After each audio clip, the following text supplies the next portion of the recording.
नमस्कार, बहुत स्वागत है आपका इंडिया वॉइस में। मैं हूं आपके साथ प्रज्ञा मिश्रा। वक्त हो चला है उत्तर प्रदेश के इस खास बुलेटिन की, तो शुरुआत करते हैं पहली खबर के साथ। उत्तर प्रदेश में निवेश और औद्योगिक विकास को बढ़ावा देने की दिशा में बड़ा कदम उठाया गया। आपको बता दें, दिल्ली में उत्तर प्रदेश जापान निवेश सम्मेलन का आयोजन किया गया, जिसमें मुख्यमंत्री योगी आदित्यनाथ भी शामिल हुए। सम्मेलन का मकसद उत्तर प्रदेश में जापानी निवेश को बढ़ावा देना और दोनों के बीच कारोबारी साझेदारी को मजबूत करना है। मुख्यमंत्री योगी आदित्यनाथ ने निवेशकों के लिए उत्तर प्रदेश में मौजूद संभावनाओं और सरकार की ओर से दी जा रही सुविधाओं को सामने रखा। साथ ही प्रदेश में उद्योग, रोजगार और इंफ्रास्ट्रक्चर के विकास पर भी जोर दिया गया। इस सम्मेलन को 2027 के विधानसभा चुनाव से पहले उत्तर प्रदेश में निवेश और रोजगार के मुद्दे पर सरकार की सक्रियता से जोड़कर देखा जा रहा है। अब नजर इस बात पर रहेगी कि सम्मेलन के बाद उत्तर प्रदेश में जापानी निवेश को लेकर कितने बड़े फैसले सामने आते हैं। इस दौरान सीएम योगी आदित्यनाथ ने क्या कुछ कहा, चलिए आपको सुनाते हैं। उत्तर प्रदेश आज भारत की टॉप 3 इकोनॉमी में शामिल होते हुए भारत के विकास का ग्रोथ इंजन बना है। बीते 9 वर्षों में हमने सेफ्टी, स्टेबिलिटी एंड स्पीड के साथ उत्तर प्रदेश के बजट को, उत्तर प्रदेश की जीएसडीपी को, उत्तर प्रदेश की पर कैपिटा इनकम को 3 गुना करने में सफलता प्राप्त की है। इस दौरान यूपी में वीमेन वर्कफोर्स पार्टिसिपेशन का भी जो भागीदारी है उसकी यह 3 गुना से अधिक हुई है। $1 ट्रिलियन की इकोनॉमी बनने की दिशा में हम मजबूती के साथ आगे बढ़े हैं। Infrastructure, logistics, industrial cost and good governance का एडवांटेज आज उत्तर प्रदेश के पास है। मल्टी मॉडल लॉजिस्टिक्स एवं इंडस्ट्रियल कॉरिडोर, इलेक्ट्रॉनिक्स एवं semiconductor ecosystem, data centre infrastructure का निरंतर विस्तार किया जा रहा है। उत्तर प्रदेश में देश के कुल एक्सप्रेसवे का 60% हिस्सा, 17 एयरपोर्ट, भारत के सबसे बड़े रेल नेटवर्क, 7 सिटी में मेट्रो नेटवर्क, भारत का पहला रैपिड रेल, भारत के पहले inland waterway, 2 dedicated freight corridor, logistic hub के साथ आज ग्लोबल स्टैंडर्ड एवं सीमलेस कनेक्टिविटी का एडवांटेज दे रहा है। अब रुक कर लेते हैं अगली खबर की। कांग्रेस के वरिष्ठ नेता और सांसद रेणुका चौधरी गांधी परिवार की बेहद खास मानी जाती है। आपको बता दें, रेणुका चौधरी अक्सर अपने बयानों के चलते सुर्खियों में बनी रहती है, लेकिन हाल ही में उन्होंने कई मुद्दों को लेकर बातचीत की और राम मंदिर को लेकर तो विवादित बयान तक दे दिया। राम मंदिर से लेकर वंदे मातरम तक रेणुका चौधरी ने कई विवादित बयान दिए। देखिए हमारी ये खास रिपोर्ट। कांग्रेस की वरिष्ठ नेता और सांसद रेणुका चौधरी गांधी परिवार की बेहद खास मानी जाती हैं। रेणुका चौधरी अक्सर अपने बयानों के चलते सुर्खियों में बनी रहती हैं, लेकिन हाल ही में उन्होंने कई मुद्दों को लेकर बातचीत की और राम मंदिर को लेकर तो विवादित बयान तक दे दिया। रेणुका चौधरी का कहना है कि मंदिर तो इसलिए बनाए जाते हैं ताकि उनमें चोरी की जा सके। रेणुका चौधरी ने क्या कुछ कहा, सुनिए। जेल थी जिसमें दिखाते हैं कि जिस तरह बैंक में वो लोग पैसे हड़प लेते हैं और किसी को जानकारी होती नहीं है, तो अभी तो सारे मंदिर बन रहे इसीलिए कि हम चोरी कर सकें और तो सोचे कि राम जी रहेगा रक्षा और किसी को पता नहीं चलेगा। रेणुका चौधरी ने वंदे मातरम पर चल रही देश में सियासी बहस के बीच एक नया बयान और छोड़ दिया है। वंदे मातरम के गायन को लेकर उन्होंने केंद्र सरकार पर हमला बोला। रेणुका का कहना है कि देश भर में नफरत की आग लगाने का सोचकर अचानक से वंदे मातरम को अपना रही हैं। आज तक जिक्र नहीं किए, अचानक देशभक्त बन गए, अचानक देश को दिखाना चाह रहे हैं कि कितने भक्त हैं, और वही इतने भक्त हैं कि जो सिलसिला पर बातचीत हुई, चर्चा हुई, अंबेडकर साहब थे, बाबा साहब अंबेडकर साहब थे, ऐसे महान पुरुष सब बैठकर एक नियम को तय कर रहे थे, उसको उल्टा करके करने का, जानबूझ के देश में नफरत के आग लगाने का तरीका सोचकर अब अचानक वंदे मातरम को अपना रहे हैं। सांसद रेणुका चौधरी ने झारखंड में प्रदर्शन कर रहे छात्रों पर भी बातचीत की। उन्होंने सोरेन सरकार द्वारा छात्रों की मांगों को स्वीकारने वाले फैसले को सराहनीय बताया। हालांकि एक तरफ झारखंड के छात्रों की मांग थी कि राहुल गांधी को सोरेन सरकार से अपना समर्थन वापस लेना चाहिए, लेकिन रेणुका चौधरी ने बयान दिया है कि झारखंड में छात्रों के प्रदर्शन में राहुल गांधी ने अहम रोल प्ले किया है। देखिए, मुख्यमंत्री वहाँ सोरेन जी है, मुझे पूरा उम्मीद है वो बहुत सुलझे हुए लीडर हैं और वो जो कदम उठाना पड़ेगा और करना है वो करेंगे। तो इसमें मेरी कोई सलाह और ये नहीं है।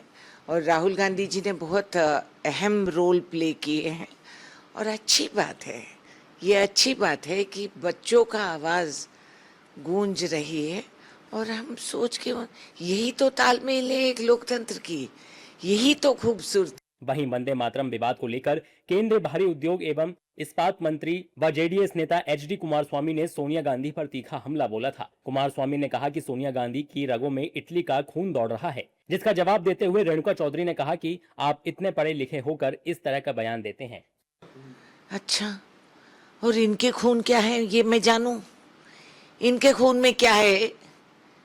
यही होती है बहुओं के साथ। बहू हमेशा बाहर की होती है, चाहे तुम उम्र गुजार दो, 10 जन्म लो, मगर हमें हमेशा दोषित और बाहर के खड़े करते।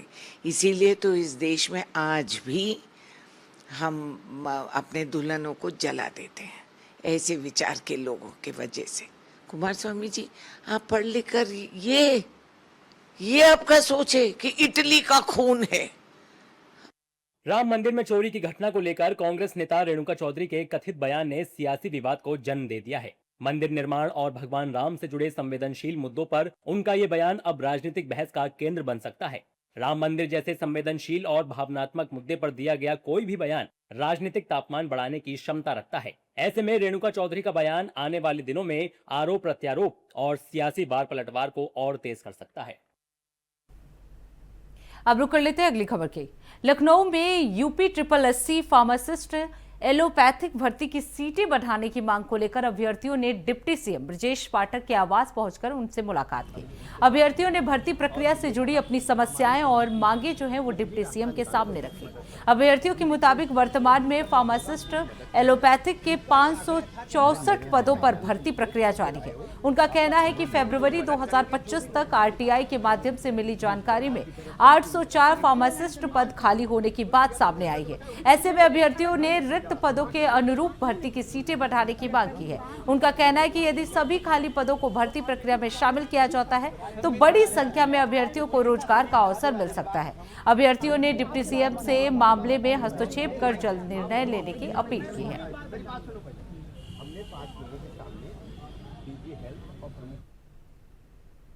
अब रुक कर लेते हैं अगली खबर की। लखनऊ में बीजेपी ने विधानसभा चुनाव 2027 को लेकर तैयारियां तेज कर दी है। पार्टी प्रदेश की सभी 403 विधानसभा सीटों पर मजबूत जमीनी पकड़ वाले उम्मीदवारों को मैदान में उतारने की रणनीति भी बना रही है और इस बार बीजेपी कुछ युवा चेहरों को भी मौका देने की तैयारी में है, जो युवाओं के साथ सभी वर्गों को जोड़ने में सक्षम है।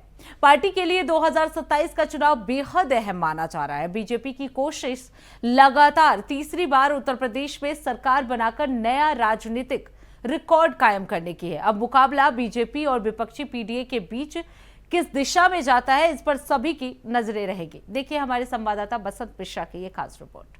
का चुनाव नज़दीक आ चुका है। ऐसे में बीजेपी संगठन की तरफ से उत्तर प्रदेश की 403 विधानसभा सीटों पर तैयारियां शुरू कर दी गई हैं। इस बार उन प्रत्याशियों को भी मौका दिया जाएगा जिनकी पकड़ मजबूत होगी और ज़मीनी स्तर पर वो बेहतर काम कर चुके होंगे। कुछ ऐसे प्रत्याशियों को उतारा जाएगा जो युवाओं के साथ साथ सबको और संगठन को लेकर के साथ चलने वाले हों। साथ में ये भी कहा जा रहा है कुछ पुराने चेहरे भी बीजेपी एक बार फिर से उन पर भरोसा जता करके उनको फिर से मैदान में उतारने का काम करेगी। लेकिन 2027 का चुनाव अहम इसलिए माना जा रहा है क्योंकि लगातार बीजेपी का 10 साल से उत्तर प्रदेश की राजनीति में कब्जा है। अब देखना ये होगा कि क्या फिर से तीसरी बार बीजेपी हैट्रिक मार करके उत्तर प्रदेश में सरकार बना पाएगी। वीडियो जर्नलिस्ट के साथ बसंत मिश्रा, इंडिया वॉइस, लखनऊ। गाजियाबाद में डासना मंदिर के महंत यतिदानंद सरस्वती ने प्रेस कॉन्फ्रेंस कर भारत को हिंदू राष्ट्र बनाने की मांग उठाई है। उन्होंने कहा, भारत की सांस्कृतिक और पारंपरिक पहचान को ध्यान में रखते हुए देश को हिंदू राष्ट्र घोषित किया जाना चाहिए। महंत ने अपनी मांग के समर्थन में दुनिया के विभिन्न देशों की धार्मिक पहचान का उदाहरण भी दिया। उन्होंने लोगों से इस मुद्दे पर एकजुट होकर आवाज उठाने की भी अपील की। आपको बता दें, महंत सरस्वती से खास बातचीत की हमारे संवाददाता इंद्रेश शर्मा ने। चलिए आपको सुनाते हैं। गाजियाबाद के डासना मंदिर के महंत और हिंदू राष्ट्रवादी पर अपनी साख रखने वाले महंत यतिराज सरस्वती जी मेरे साथ हैं इस समय, और एक आज प्रेस कॉन्फ्रेंस की गई है इनके द्वारा, जिसमें कहा गया है कि भारत एक हिंदू राष्ट्र घोषित होना चाहिए, एक हिंदुओं के लिए भी एक ये देश होना चाहिए। मेरे साथ यतिराज सरस्वती जी हैं। आपका बहुत बहुत धन्यवाद सर। आपको बहुत बहुत आशीर्वाद जी। हर हर महादेव, हर हर महादेव, हर महादेव। देखिए, घोषित नहीं होना चाहिए, घोषित होने से काम नहीं चलेगा। भारत सनातन वैदिक राष्ट्र बनना चाहिए, ऐसा राष्ट्र बनना चाहिए जिसमें एक भी मुसलमान ना हो, एक भी मस्जिद ना हो, एक भी मदरसा ना हो, एक भी मजार ना हो। हमें एक ऐसा अपना अलग देश चाहिए। अगर दुनिया में ईसाइयों के 100 से ज्यादा देश हो सकते हैं, मुसलमानों के 50 से ज्यादा देश हो सकते हैं, बौद्धों के 10 से ज्यादा देश हो सकते हैं, नास्तिकों के देश हो सकते हैं, यहाँ तक कि उनके भी देश हो सकते हैं जो केवल 3 या 4 करोड़ हैं यहूदी, उनका भी एक देश हो सकता है। तो हमारा हिंदुओं का जो 100 करोड़ है, हमारा एक देश क्यों नहीं होना चाहिए? हमें भी अपना एक देश चाहिए, हमारा भी एक देश होना चाहिए। महाराज जी, मुख्यमंत्री जी जब चुनाव में आए थे जीतकर प्रदेश में, उन्होंने एक हिंदू राष्ट्र की एक बात भी कही थी, उसको लेकर आप क्या कहेंगे? क्या अभी तक वो क्यों अमल पर आपके हिसाब से नहीं आ पाया? देखिए, हिंदू राष्ट्र की तरफ देश नहीं जा रहा, देश तो अखंड इस्लामिक राष्ट्र होने की तरफ जा रहा है, और आरएसएस इसके लिए प्रयास कर रही है। आरएसएस का टारगेट है 47 तक भारत को इस्लामिक राष्ट्र बना देना। मुसलमानों की जनसंख्या पे इन्होंने कोई रोक नहीं लगाई, आतंकवाद पे कोई रोक नहीं लगाई, बल्कि उन्हें बच्चे पैदा करने के लिए अलग अलग तरह से इनाम और घोषित किए हैं। तो मैं योगी जी की बात नहीं कर रहा हूं, लेकिन आरएसएस का जो उद्देश्य है वो कहीं भी हिंदुओं की रक्षा नहीं है, वो केवल अपना राज चलाना चाहते हैं। तो मुझे नहीं लगता कि उनका हिंदू राष्ट्र से कोई गंभीर अपना कोई मतलब है। समाज के सारे जो साधुगण हैं, ये अब क्या कहना चाहते हैं देश के पीएम से और हमारे प्रदेश के सीएम से? देखिए, समाज के साधुगण अभी तो इस स्थिति में है नहीं, लेकिन हम उन्हें इस स्थिति में उन्हें लाएंगे। मना स्थिति में हमने सारे संतों को एक पत्र लिखा है। पत्र में हमने बहुत स्पष्ट लिखा है कि अगर ऐसा ही चलता रहा तो बहुत दिन सनातन धर्म जीवित नहीं रह सकेगा। सनातन धर्म और हिंदू समाज, मुसलमानों की बढ़ती हुई जनसंख्या इन दोनों को खा जाएगी। तो हमारे साधुओं को खड़ा होना चाहिए, अपने धर्म के लिए रक्षा करनी चाहिए। जो साधु अपने धर्म की रक्षा नहीं करता, वो किस बात का साधु है? तो एक महंत के तौर पर आप देश को क्या संबोधन करना चाहेंगे? क्या आपकी अपील रहेगी? मैं अपने देश के सभी नौजवानों से कहना चाहता हूं कि वो अपनी आंखों में एक अलग देश का सपना ले, अपना एक अलग देश बनाने का प्रयास करें, और उसके लिए जरूरत पड़े तो हर बलिदान दें। ये मेरा संदेश है। तो आप सुन रहे थे यतिराज सरस्वती जी को, जिन्होंने देश के युवाओं से भी अपील की है कि वह जो भारत के एक राष्ट्र को एक बनाने में सहयोग करें। गाजियाबाद से इंडिया वॉइस, इंद्रेश शर्मा। अब रुक कर लेते हैं अगली खबर की। उत्तर प्रदेश में लगातार हो रही बारिश के बीच गंगा और यमुना समेत कई नदियां उफान पर हैं। वाराणसी, प्रयागराज, भदोही में नदी का जलस्तर बढ़ने से हालात बिगड़ते नजर आ रहे हैं। वहीं आपको बता दें, वाराणसी में गंगा नमो घाट का बड़ा हिस्सा जलमग्न हो गया है। घाटों पर पानी बढ़ने से आसपास के इलाकों में भी चिंता बढ़ गई है। वहीं प्रयागराज में भी लगातार बारिश और ऊपरी बांधों से पानी छोड़े जाने के बाद गंगा और यमुना का जलस्तर लगातार बढ़ रहा है। दारागंज समेत निचले तटीय इलाकों में भी जलभराव का खतरा बढ़ गया है। इसी पर बनी हमारी खास रिपोर्ट, चलिए आपको दिखाते हैं। उत्तर प्रदेश में गंगा, यमुना समेत कई नदियां उफान पर हैं। पहाड़ों और मैदानी इलाकों में लगातार हो रही बारिश से हालात बिगड़ते जा रहे हैं। वाराणसी, प्रयागराज, भदोही की तस्वीरें देखिए। यहाँ नदियों का जलस्तर बढ़ रहा है और लोगों की परेशानी भी। यूपी के कई जिलों में बाढ़ का संकट गहराता जा रहा है। वाराणसी में गंगा के बढ़ते जलस्तर ने चिंता बढ़ा दी है। काशी विश्वनाथ मंदिर का गंगा नदी की ओर वाला गेट बंद कर दिया गया है। अब नमो घाट की तस्वीरें भी देख लीजिए। यहाँ चारों तरफ पानी ही पानी है। गंगा का जलस्तर बढ़ने से नमो घाट का बड़ा हिस्सा जलमग्न हो गया है। दूर दराज से आए पर्यटकों में मायूसी देखने को मिल रही है। वहीं तेज बहाव के चलते एक घाट से दूसरे घाट का संपर्क भी टूट गया है। बढ़ते जलस्तर को देखते हुए नावों का संचालन पूरी तरह बंद कर दिया गया है। गंगा का पानी वाराणसी के घाटों और तटवर्ती क्षेत्रों में तेजी से फैल रहा है। बताया जा रहा है कि गंगा के जलस्तर में 5 सेंटीमीटर प्रति घंटे की रफ्तार से बढ़ोतरी हो रही है। वैसे वाराणसी में प्रशासन पूरी तरह से कमर कसे हुए है। वाराणसी के बाद आपको संगम नगरी की तस्वीरें दिखाते हैं। प्रयागराज में लगातार हो रही बारिश और ऊपरी बांधों से पानी छोड़े जाने के बाद गंगा और यमुना का जलस्तर लगातार बढ़ रहा है। दारागंज और निचले तटीय इलाकों में पानी भरने की आशंका भी बढ़ गई है। बढ़ते उफान को देखकर स्थानीय लोगों में चिंता और भय का माहौल है। फाफा मऊ और छतनाग में गंगा और नैनी में यमुना के जलस्तर में प्रतिदिन कई सेंटीमीटर की बढ़ोतरी दर्ज की जा रही है। वहीं तीर्थ पुरोहित का कहना है कि अगर गंगा और यमुना का जलस्तर ऐसे ही बढ़ता रहा तो जल्द ही लेटे हुए हनुमान भी जलमग्न हो सकते हैं। 15 एक मकान डूब जाता है, एक मंजिल, एक फ्लोर पानी डूब जाता है तो दिक्कत काफी हो जाती है। तब काफी दिक्कतें हो जाती हैं। अभी स्थिति ये है कि लगातार जल बढ़ रहा है और सारे सामान वगैरह हटाया जा रहा है। अगर इसी तरह जल बढ़ता रहेगा तो कल हनुमान जी सहन कर जाएंगे। अभी प्रॉब्लम तो ही है सभी लोगों के लिए, दुकानदार के लिए, पंडा प्रयागवाल के लिए, सभी लोग अपना सामान हटा रहे हैं। अब आपको भदोई की तस्वीरें दिखाते हैं। यहाँ गंगा का जलस्तर लगातार चौथे दिन तेजी से बढ़ रहा है। सीतामढ़ी में महर्षि वाल्मीकि गंगा घाट की पक्की सीढ़ियों के ऊपर तक पानी पहुँचने से हालात चिंताजनक हो गए हैं। केंद्रीय जल आयोग के अनुसार चेतावनी बिंदु 80.20 मीटर और खतरे का निशान 81.20 मीटर है। फिलहाल जलस्तर खतरे के निशान से नीचे है, लेकिन जिस रफ्तार से पानी बढ़ रहा है उससे तटीय क्षेत्रों के लोगों की चिंता लगातार बढ़ती जा रही है। अब रुक कर लेते हैं अगली खबर की। उत्तर प्रदेश में लगातार हो रही बाढ़ और बारिश ने जनजीवन को प्रभावित किया है। प्रदेश के कई जिलों में बारिश से जुड़ी दुखद घटनाओं में अब तक 10 लोगों की मौत हो चुकी है। इनमें से 6 लोग पुल पार करते समय तेज बहाव में बह गए।